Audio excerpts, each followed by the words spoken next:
28 जनवरी 2026 सुबह की तरह हर दिन मुंबई वैसा ही दिख रहा था। मुंबई से एक फ्लाइट लैंडिंग करती है बारामती जाने के लिए। लैंडिंग से कुछ ही पल पहले सब कुछ ठीक था, फिर अचानक सब कुछ खत्म हो जाता है। इस फ्लाइट में होते हैं मुंबई के 5 बार के डिप्टी सीएम अजीत पवार जी। ये पूरी खबर सुनकर पूरी महाराष्ट्र रोने लगती है।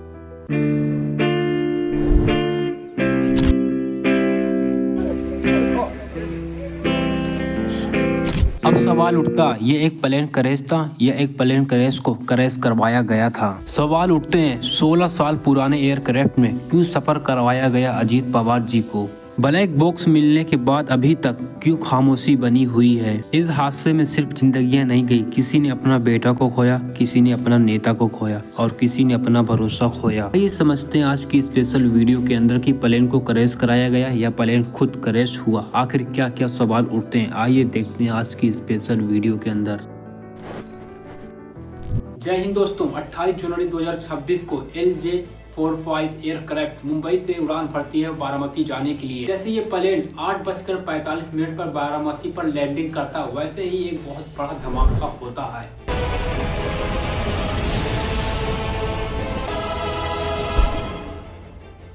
ये एक्सीडेंट इतना खतरनाक, इतना भयानक था कि विमान के टुकड़े टुकड़े हो गए और आसपास के टुकड़े भी पाए गए और आसपास और आसमान में सिर्फ धुएं धुएं हो गए। शुरू में किसी को भी मालूम नहीं था कि इस एयरक्राफ्ट में कौन कौन मौजूद है, लेकिन जब फोर्स की टीम आती और चेकिंग करती है तो पता चलता कि महाराष्ट्र के 5 बार के deputy CM Ajit Pawar ji plane में मौजूद थे। और दुर्भाग्य ये देखिए कि अजीत पवार जी के साथ साथ 5 लोगों की मृत्यु हो जाती है। एक और बड़ा अपडेट यहाँ पर आ रहा है कि इस दुर्घटना में अजीत पवार की जान चली गई है। सामने आया है, अजीत पवार के शव की पहचान उनकी घड़ी से हुई, वही घड़ी उनकी आखिरी पहचान। यह हादसे की खबर सुनकर पूरा महाराष्ट्र और पूरा इंडिया सुन हो जाता है। ये खबर सुनने के बाद किसी ने अपना बेटा खोया, किसी ने अपना प्रिय नेता खोया और किसी ने अपना रहनुमा खोया। अब दुख की नहीं, लेकिन बात अब सच की। असल मुद्दा यहाँ से शुरू होता है। अब एक सवाल उठता, ये एक प्लेन क्रैश था या हादसे के पीछे कोई और वजह हो सकती है। मीडिया रिपोर्ट के मुताबिक कई सारे पॉइंट बनते हैं इस केस में। आइए समझते हैं एक एक करके एक एक पॉइंट को। जिस एयरक्राफ्ट में अजीत पवार जी मुंबई से बारामती जा रहे थे, वो एयरक्राफ्ट लगभग 16 साल पुराना था मीडिया रिपोर्ट के मुताबिक। यहाँ पे एक क्वेश्चन उठता, इतने सीनियर लीडर होने के बावजूद क्यों इतनी पुराने एयरक्राफ्ट पर इनकी यात्रा को कराई गई। रिपोर्ट के मुताबिक विमान को अचानक एक तरफ मुड़ते हुए देखा गया।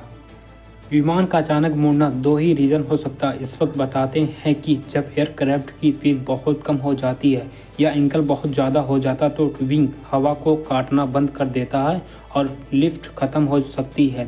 LJ-45 जैसे एयरक्राफ्ट में इंजन पीछे की तरफ होते हैं। एक्सपर्ट का मानना है कि कम स्पीड पर मोड़ लेते वक्त एक विंग ने लिफ्ट खो देती है, जिसकी वजह से एयरक्राफ्ट कंट्रोल में नहीं रह पाया और नीचे गिर गया। हालांकि यह सिर्फ टेक्निकल एक्सप्लेनेशन है, जिसकी पुष्टि अब फाइनल इन्वेस्टिगेशन की रिपोर्ट के बाद हो सकती है। अब बात करते हैं सबसे इम्पोर्टेंट एविडेंस की, ब्लैक बॉक्स की। ब्लैक बॉक्स मिल गया है जिसका इंतजार था। बताया जा 3 से भी कम सेकंड का वो पल, लेकिन इतना भारी कि सन्नाटा पूरे कंट्रोल रूम में फैल गया। हर एक प्लेन, हर एयरक्राफ्ट में एक ब्लैक बॉक्स लगाया जाता है। ब्लैक बॉक्स का लगाना सिर्फ एक ही रीजन है, एयरक्राफ्ट में आग लगना, पानी आना, कुछ भी होना, ब्लैक बॉक्स हमेशा सुरक्षित ही रहता है। ब्लैक बॉक्स की पूरी इंट्रोगेट करना और पूरी रिपोर्ट निकालना लगभग कई महीनों लग जाते हैं और कई साल लग जाते हैं। इसी वजह से अभी तक ब्लैक बॉक्स मिलने के बावजूद भी अभी कोई भी रिपोर्ट निकल कर नहीं आई।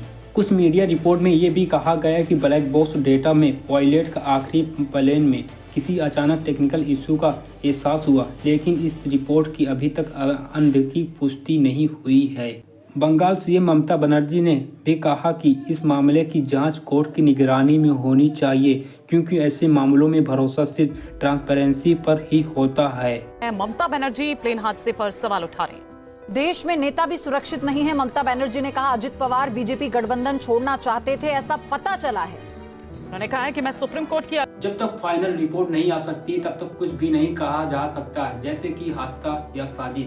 और फिर भी अंतिम सवाल आप लोगों के माइंड में आता होगा, उसको भी हम क्लियर कर देते हैं। बहुत सारी रिपोर्ट के मुताबिक ये बताया जाता है कि अजीत पवार जी बीजेपी की पोल खोलने वाले थे। बहुत सारी रिपोर्ट के मुताबिक ऐसा हुआ है, पर आप लोगों को क्या लगता है? एक रिपोर्ट का कहना है कि अजीत पवार खुद ही लिखते हैं, कृष्णा घाटी विकास महामंडल में कामकाज के दौरान जब इस योजना की फाइल मेरे पास आई तब इस परियोजना की लागत 330 करोड़ रुपए दिखाई गई थी, लेकिन मैंने इस रद्द कर दिया था और दोबारा मंजूरी के बाद वही योजना 220 करोड़ रुपया पूरी हो सकती थी। ऐसा सामने आया। 100 करोड़ रुपया पार्टी फंड के लिए और 10 करोड़ रुपया संबंधित का अधिकारियों के लिए बढ़ाए गए थे।